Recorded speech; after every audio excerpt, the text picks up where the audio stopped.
What's going on, guys? No, I haven't created a video in a freaking long time. Just figured I might as well get back into it a little bit. You never know. Some people might actually see this at some point and figure it out for themselves. But anyway, guys, so we got the issue with the virus right now. So college football is now at a standstill, right? About a few weeks ago, the colleges decided we're going to do conference only. And they said that was safer. That was safer. That's what they thought so. So they did that. Safety protocols are in place. Everything's in order. Nothing crazy is happening. But here we are now with all these colleges. Now it's being reported that the Big Ten this weekend is going to decide to potentially end the college football season. May end fall athletics altogether for 2020. Now, with this news coming out, dozens, if not hundreds of players across the country, of the 10,000 of them that are playing football, are saying, we want to play. We want to play sports. We're not wanting to sit around, and we don't want to do nothing. We want to be able to play the game that we love. Some people, they decided not to. It's fine. That's their decision. A couple of them are deciding to opt out to go train for the NFL. That's fine. You know you're going to make it. You might as well, just decide you want to do that. And other players are deciding, it's not worth my chances. Okay. Do what you want to do. But I guarantee you at least 80% of the football players that are wanting to play sports, I guarantee you 90% of all fall athletes are saying right now, I want to play my sport. Let me make my decision on whether or not to play. If you don't want to play, that's your decision. Again. But your decision should not have to be mine. That's what these athletes are saying. Got hundreds of athletes coming out on Twitter now saying that using the hashtag we want to play or I want to play. Heck, the football moms and parents of Ohio State athletics and of the Ohio State football team are now going out sharing a message saying that they want their kids to play. 90%, 95% of these parents are saying, I want my kid to play. If they want to play, then they have the right to do so. And what's happening? Well, sorry, students, we're not going to listen to you. We're just going to cancel the football season. Is more likely what they're going through right now. So this is what it's come to, right? This is what it's come to.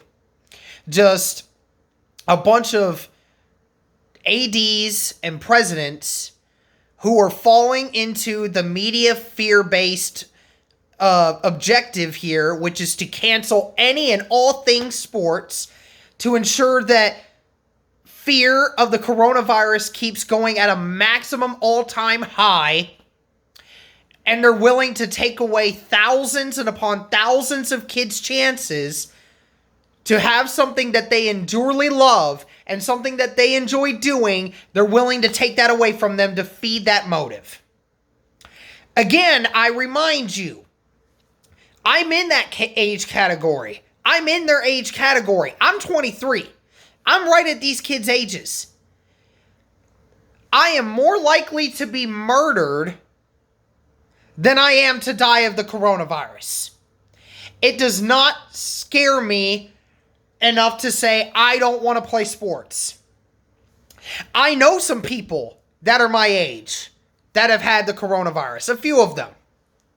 They ended up being okay. Some got it worse than others, but at the end, they all ended up doing fine. Once they quarantined and did what they needed to do, everything was fine. 99%, no, actually 100%. 100% of the college football players this season, this offseason, that have tested positive for the coronavirus, 100% of them, not one of them has had to go to a hospital for emergency care because their life was in danger. I haven't seen one. If you guys want to send me something, then please do. Maybe I'm mistaken because I haven't seen a report. I'm quite positive I would have seen a report if that would have been true. If you guys can prove that to me, that there is something that did happen, then still 95 to 99% of these players are not having it. I've only seen one professional athlete have to really go to the hospital for care because of this. And he lived. Yeah, he was in a bad spot. Yeah, the fever was bad, and he had body aches and everything. I mean, I bet that was hell. I bet it was. I feel bad for him. I really do. But he lived. He lived on to tell the story. Just a week or so in care and, making sure he's getting fluids and rest.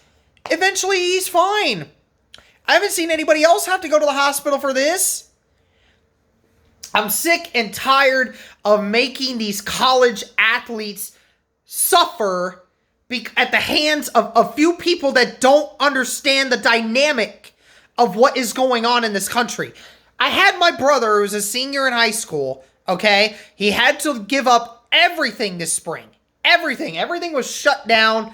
He had a lot of great things with athletics, with his academics, school trips, everything. Nationals and stuff that he couldn't go to because of this. Despite the fact that 99.9% of everyone who comes into contact with this virus at that age turns out to be just fine. Guys, this is not going to stop. I know how this is. This is not going to stop. We have to understand that there are certain people that are adults here. If you don't want to associate yourself with this stuff, then don't. No one is forcing you. And Trevor Lawrence brought up a great point here. I know I'm a Buckeye fan, but I appreciate Trevor Lawrence taking a stand on this.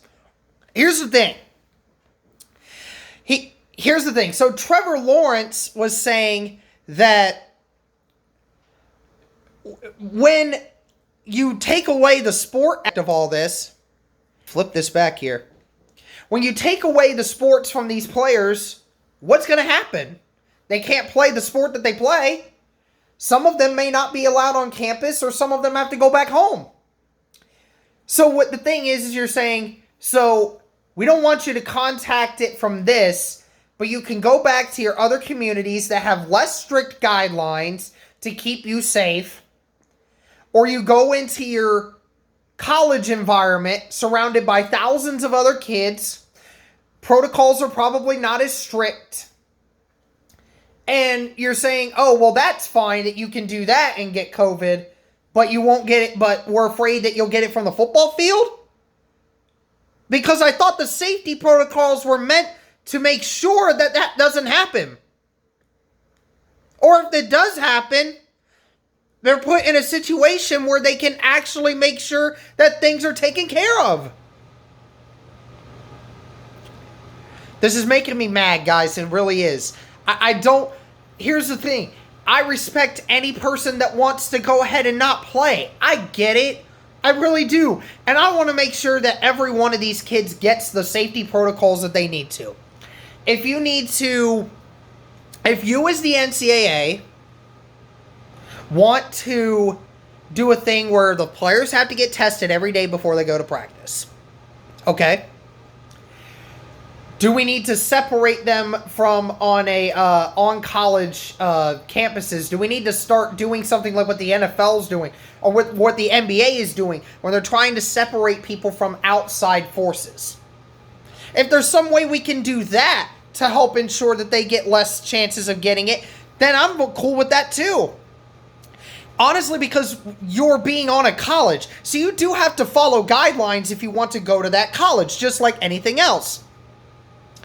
I'm just sick and tired of hearing that the safety protocols are not enough.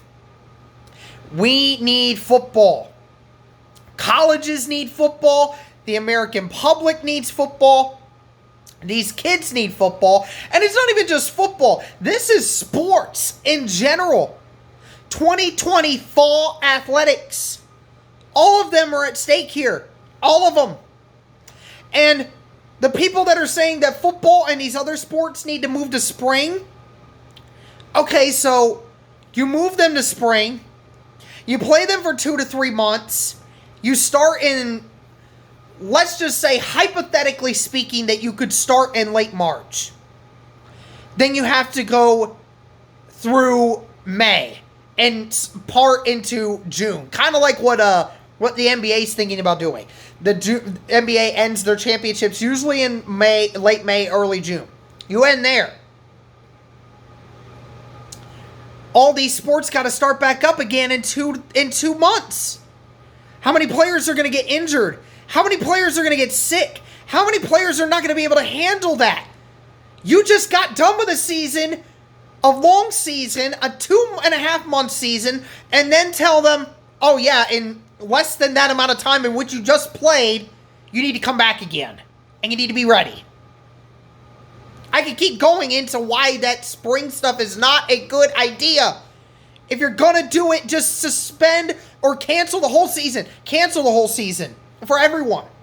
But even then, that still does not help anyone. I'm done with it. Big Ten, do not cancel the season. Do not cancel it. It's not worth it. It's not going to hurt these kids. These kids know what they're doing. They're adults. They can make the decision to play. And just like anything else, there's no liability with you. Players can't sue colleges when they get injured in college athletics because it's in the contracts that they sign or in the paperwork that they sign when they become an athlete at that program, for that program at that school, that you do not sue the college at large if it was not an injury that was that was forced at the hands of that university. It's the same thing with COVID. You can tell people, I don't want this. You can't sue us if you contract this and you get severely sick or potentially die. Potentially. You can't sue us if you get it. We will put if it's a breach in the safety protocol that we put in, that's a separate issue.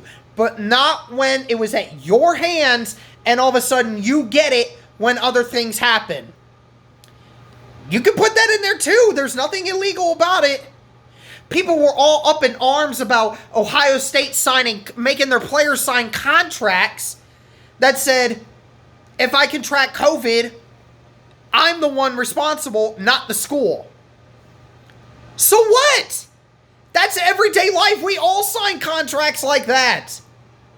And I'm sure 99 to 100% of those players didn't have a problem signing it.